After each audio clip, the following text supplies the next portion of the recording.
All right, ladies and gentlemen, yesterday I made a YouTube video. I expressed some disappointment with a legendary watch, the Seiko MM300 SBDX017. I said I was going to sell it.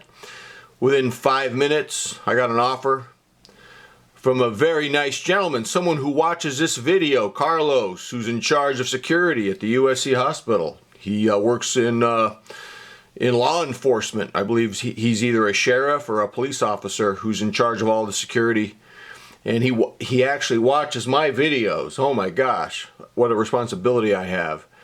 And he offered me almost the same amount of money I spent on the watch that came from Seiya, Japan, and he drove all the way to my house. I said, look, man, you're driving 25 miles to my house in the city of Torrance, and I'll tell you, I'm just going to give you $100 off, because if I would have sold that watch on eBay, there would have been a lot of fees on eBay and PayPal.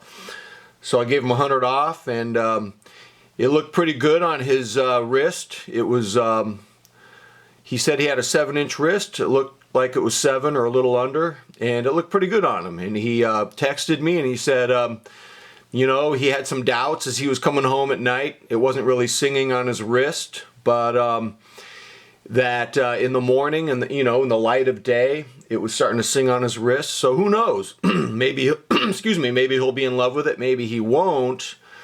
Of course, if he decides to sell it, he'll more likely than not get all of his money back. So for me, just to make sure everyone's clear, the overall watch wasn't too small for me.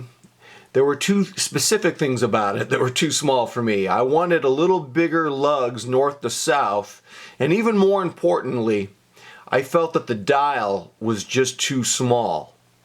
And here's my Seiko Tuna, the 031 on an end mill, and which fills the bill for my black dial diver. You know, in the last few months, I sold my Seiko Sumo, and I'm pretty sure I prefer the Sumo to the MM300. I like the case design more. I like the lugs. I like the more open dial. And I don't know if I would get one again, only because this tuna that you're looking at right here, it kind of does fill the bill for a Seiko diver, for a diver watch with a nice black bezel. And there's no way I'll sell this. This is absolutely a beautiful watch. And so I had to give you an update of that sale.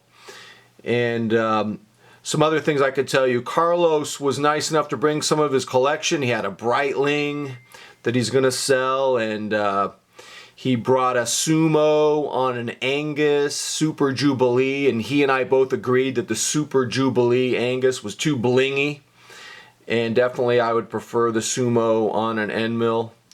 I will say receiving that MM300 definitely gave me more of an appreciation for the Sumo, which costs, oh my goodness, what, 20%? You could probably buy 5 Sumos or something for the cost of an MM300. Wow, holy Toledo.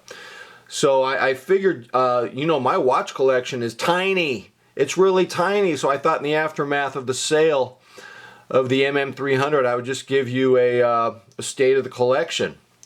So this, of course, is my Seiko Tuna 031. What a keeper. Wow, what a keeper.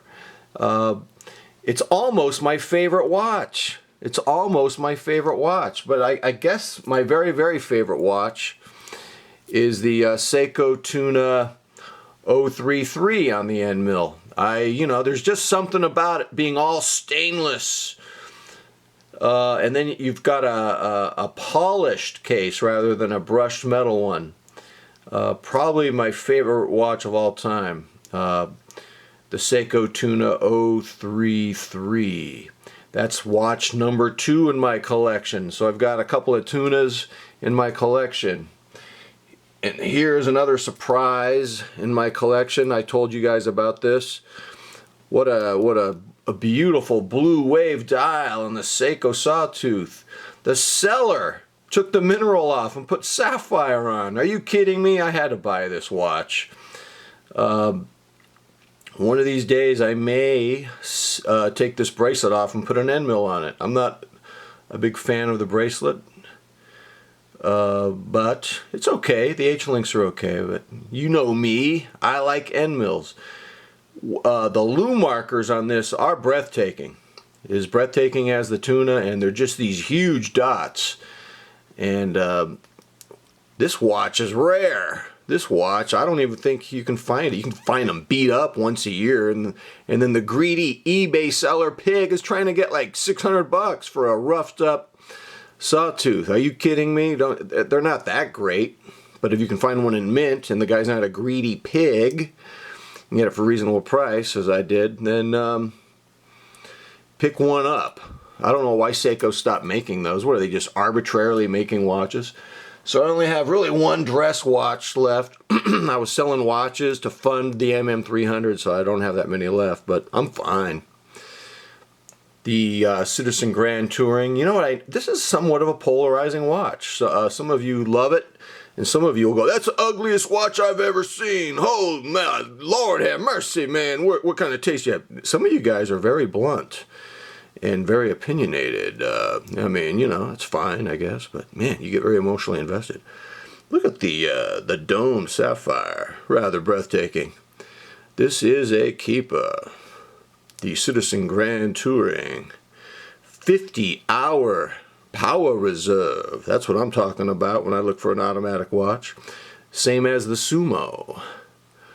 So, the Citizen Grand Touring is my fourth watch.